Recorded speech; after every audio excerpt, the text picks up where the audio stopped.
ভিডিঅ'টোনো ক'ৰ পৰা আৰম্ভ কৰোঁ একেবাৰে ধৰিব পৰা নাই। আজি একদম মনটো ভাল লাগি আছে, মানে এক্সাইটেড হৈ আছোঁ পূৰা। আজি মানে আমাৰ গাঁৱলৈ প্ৰথমবাৰৰ কাৰণে ভুৱন গাম ডাঙৰীয়া আহিছে, আমাৰ মাজুলী জিলাৰ বিধায়ক। আৰু তাকে বোলে এপাক চাই আহোঁগৈচোন। আজিলৈকে মানে ৰিয়েলত মই মানুহটো দেখি পোৱা নাই, মানে মোবাইলে চবাইলে টিভিত দেখিছোঁ বাৰু, কিন্তু ইভাগে দেখি পোৱা নাই। আৰু মিটিং এমাটাঙে নাযাওঁ বিজেপিৰ, সেইকাৰণে দেখিও হোৱা নাই। তাৰপিছত আজি ভাবিলোঁ গাঁৱলৈ আহিছে যিহেতু অকণমান বোলো চাই আহোঁগৈ।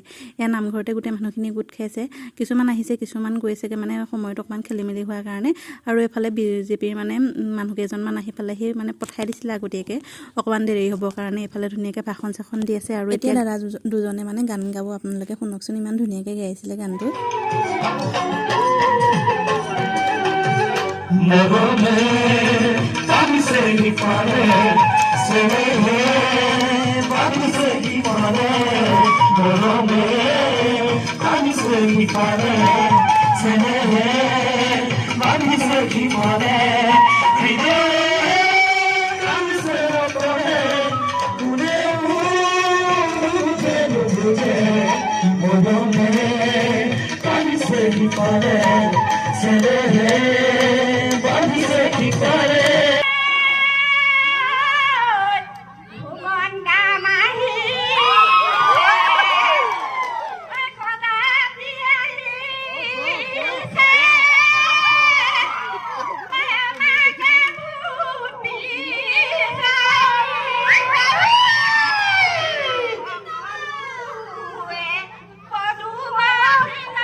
আকৌ কংগ্ৰেছৰ কেণ্ডিডেটজন বোলে বিজেপি কাম কৰা এটাও দেখা নাই বোলে।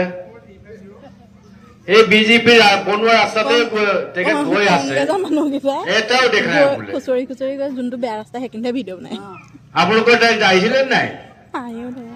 অহা নাই? য'ত য'ত আহিছিলে কৈছে বোলে বিজেপি চৰকাৰে কাম কৰাই দেখা নাই বোলে।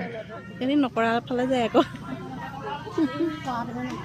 সিহঁতি নকৰা ফালেদি যায়, সেইকাৰণে ঠিক গাইতে মনত ৰাখিছে। কাৰণ তেখেতসকলে যেতিয়া যোৰহাট মাজুলী দলং বিচাৰোতে কি কৈছিলে, কলৰবোৰত বনাই থাকিবৰ কাৰণে পৰামৰ্শ দিছিলে মুখ্যমন্ত্ৰী ডাঙৰীয়া তৰুণ গগৈ ডাঙৰীয়া।